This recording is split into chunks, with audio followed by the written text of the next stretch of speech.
So what is one thing that could transform your life, your marriage, your company, your church, but that you almost certainly are not doing? Hint, it's about how you approach failure.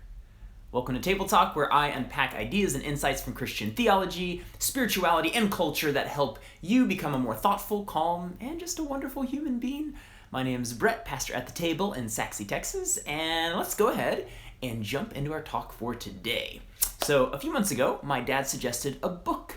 It's titled Black Box Thinking: Why Some People Never Learn from Their Mistakes, but Some Do. It's written by Matthew Syed, and it's really not so much a book about like religion or spirituality, though of course, as always, I saw many connections. Instead, it's a book about failure and how so much of our success in life, whether in our job or as a parent or heck, maybe just our general success at living a meaningful and joy-filled life, is based on how we respond to failure. Now, of course, this is somewhat common knowledge. Like, I can hear you saying, yes, I should learn from my mistakes. Only here's the thing. Almost no one is doing it. Why? Because for our small failures, it's a little painful.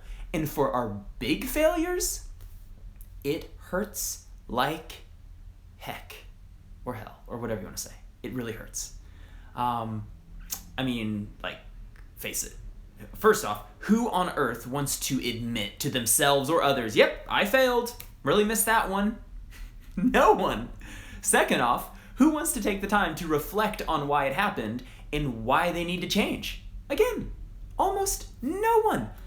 But Syed argues that's the secret sauce. Now, this brings up the question, well, Brett, it's so painful. Maybe it's just not worth it.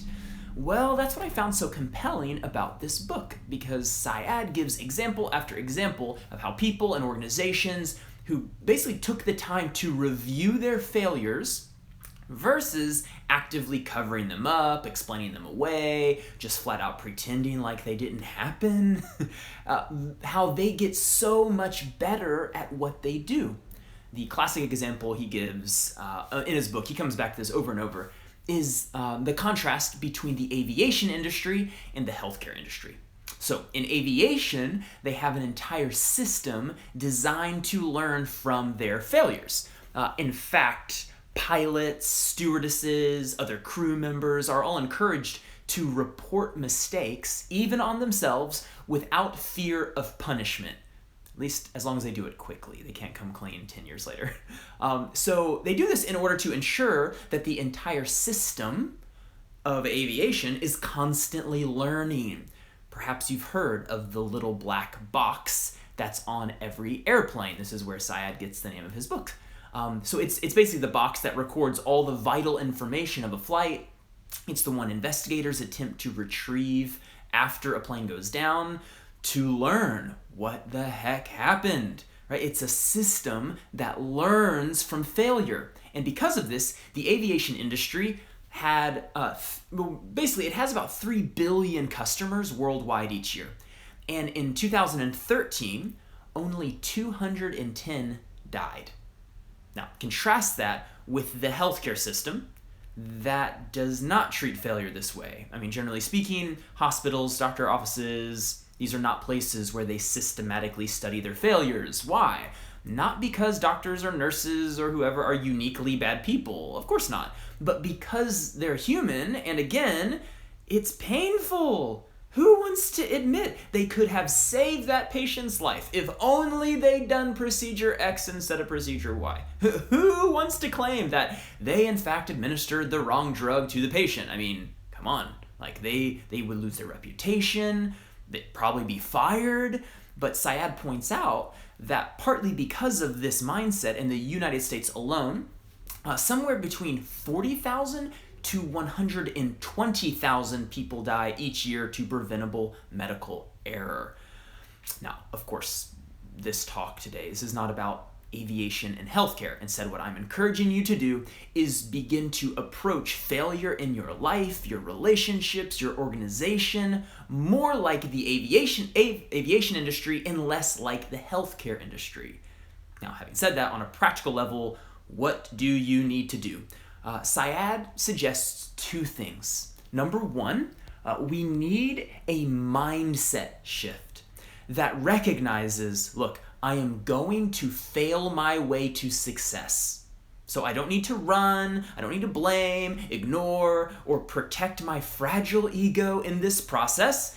You can see the connection there between this book and spirituality. No need to protect my gentle little false self. Instead, I need to recognize that the world is incredibly complex.